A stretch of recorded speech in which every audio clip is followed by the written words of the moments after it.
Hello. तुम्हारा बेटा rape case में पकड़ा गया है। फाइल तैयार हो गई है। अगर मामला खत्म करना चाहते हो तो चालान भरना पड़ेगा। अगर आपके पास भी इस तरह के फोन कॉल्स आते हैं तो सावधान हो जाएं। यह ठगों की चाल हो सकती है। साइबर ठग इन दिनों कुछ इस तरह लोगों को डरा धमकाकर उनसे उनकी मेहनत की कमाई लूट रहे हैं। ठगी की इस तकनीक को साइबर क्राइम की भाषा में डिजिटल अरेस्ट या डिजिटल हाउस अरेस्ट कहते हैं।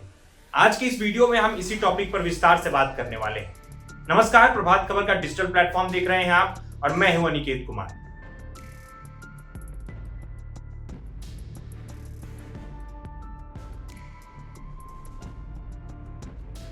आइए सबसे पहले हम डिजिटल हाउस अरेस्ट को आसान भाषा में समझते हैं, साथ ही जानते हैं कि आखिर कैसे इस तरह के फ्रॉड को पहचाने और अगर गलती से आप इसके शिकार हो गए हैं तो आपको क्या करना चाहिए। क्या है digital house arrest? Digital arrest या डिजिटल हाउस अरेस्ट ऑनलाइन ठगी का एक ऐसा तरीका है जिसमें साइबर अपराधी पीड़ितों को धोखा देने के लिए उनको नकली पुलिस स्टेशन, नकली पुलिस पदाधिकारी और नकली सीबीआई ऑफिसर बनकर ऑडियो या वीडियो कॉल करता है। एआई की मदद से जनरेटेड आवाज से पीड़ितों को डराया धमकाया जाता है।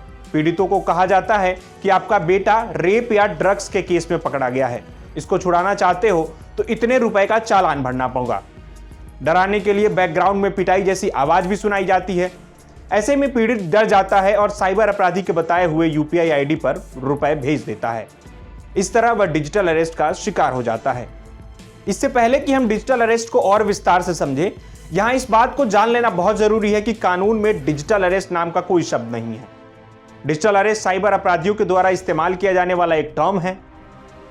डिजिटल अरेस्ट में फंसे हुए व्यक्ति को डराकर, धमकी देकर या लालच देकर घंटों या कई दिनों तक कैमरे के सामने बने रहने के लिए मजबूर किया जाता है, जिससे वह घबराहट में ठगों को अपनी निजी जानकारी दे देता है।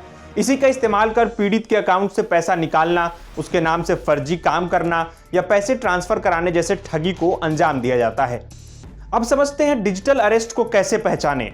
यदि आपको भी कभी अनजान नंबर से फोन आता है तो सतर्क हो जाएं। यह ठग की चाल हो सकती है। हालांकि आपको घबराने की जरूरत नहीं है। फोन कॉल आपके परिचय वालों को भी हो सकते हैं। ऐसे समय में आपको खुद टेस्ट लेना होगा कि यह कॉल फ्रॉड है या नहीं। ऐसे में हम आपको कुछ तरीके बताने जा रहे हैं जो अक्सर साइबर ठग डिजिटल अरेस्ट को अंजाम देने के लिए प्रयोग में लाते हैं। कॉल के प्रोफाइल पिक्चर में अक्सर आपको पुलिस स्टेशन जैसा बैकग्राउंड दिखाई देता है, साथ ही वर्दी पहने हुए अधिकारी की फोटो लगी रहती है। फोन पर आपको घर के किसी सदस्य के ड्रग्स या रेप केस जैसे मामले में फंसे होने की जानकारी या डर दिखाया जाता है। पीड़ित को डराने के लिए बैकग्राउंड से बच्चे को पीटने व चिल्लाने जैसी आवाज सुनाई जाती है। इसके अलावा भी कई ऐसे तरीके हैं जो साइबर ठग डिजिटल अरेस्ट के लिए प्रयोग में लाते हैं। अपराधी कॉल पर खुद को police, narcotics, cyber cell police, income tax या सीबीआई अधिकारी होने का दावा भी करते हैं। ऐसे दावे के साथ अगर आपके पास फोन आता है तो सतर्क हो जाएं। कोई भी निजी जानकारी फोन पर देने से बचें। कैसे जानें कि हम डिजिटल अरेस्ट के शिकार हैं?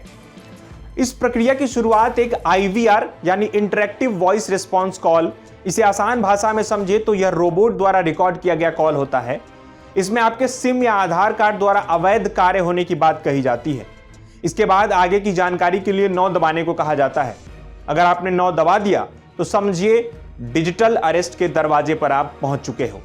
आगे वह कॉल किसी व्यक्ति को ट्रांसफर हो जाएगा जो खुद को अधिकारी होने का दावा करके आपको डराएगा या धमकाएगा। फिर आपको किसी एक रूम में खुद को बंद कर लेने की बात कहेगा। यदि डरकर आप उसकी बात मान लेते हैं और वह जैसा कहता है वैसा करते हैं तो समझिए आप डिजिटल हाउस अरेस्ट के शिकार हो चुके हैं। डिजिटल अरेस्ट के शिकार होने के तुरंत बाद क्या करें, कहां से मिलेगी मदद?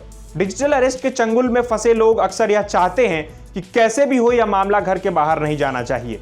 समाज में उनकी इमेज खराब हो सकती है, इसलिए पीड़ित किसी भी इस ठगी की बात को शेयर करने से डरता है। साथ ही वह इसकी शिकायत भी नहीं करना चाहता। लेकिन हमें इन सब चीजों से बचना है।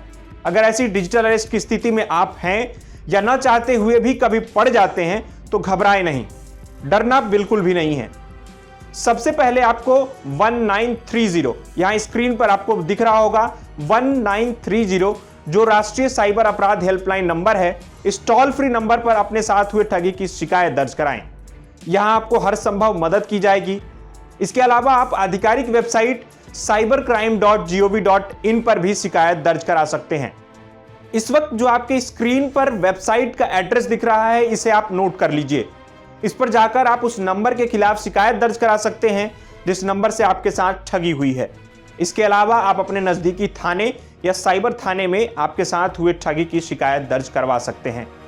अब हम डिजिटल अरेस्ट से बचने के तरीकों को जानते हैं। डिजिटल अरेस्ट के तरीके अब धीरे धीरे बदल रहे हैं। ऐसे में हमें और सतर्क रहने की जरूरत है। ऐसा माना जाता है कि जो लोग कीपैड फोन का इस्तेमाल करते हैं या इंटरनेट की दुनिया से दूर हैं, वह कुछ हद तक डिजिटल अरेस्ट की जाल से सुरक्षित हैं। हालांकि वे भी पूरी तरह सुरक्षित नहीं हैं। आप कुछ बातों का ध्यान रखकर इससे बच सकते हैं। किसी अनजान नंबर से अगर आपके व्हाट्सएप पर फोन आता है तो उसे रिसीव न करें। अगर कॉल उठा भी लेते हैं और सामने से यदि कोई आपके बच्चे की गिरफ्तारी की बात कहता है तो पैसा ट्रांसफर करने से पहले अपने बच्चे से बात जरूर कर लें। अगर ड्रग्स केस में फंसने या पार्सल पकड़ाने की बात कहता है तो रुपए ट्रांसफर करने से पहले संबंधित विभाग के अधिकारी से बात जरूर करें। अगर इस तरह का कॉल आता है तो घबराएं नहीं, तुरंत साइबर हेल्पलाइन नंबर 1930 पर जानकारी दें।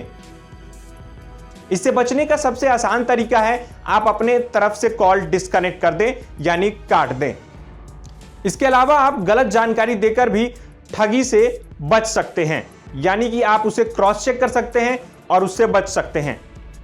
यदि आपके साथ भी ऐसा कोई डिजिटल अरेस्ट जैसा मामला हुआ है तो आप वीडियो के नीचे कमेंट बॉक्स में कमेंट करके बता सकते हैं। साथ ही इस वीडियो को लाइक व अपने रिश्तेदारों के साथ शेयर कर दें ताकि समय रहते वे भी सतर्क हो जाएं। धन्यवाद। प्रभातखबर.com, विश्वास वही, रफ्तार नहीं।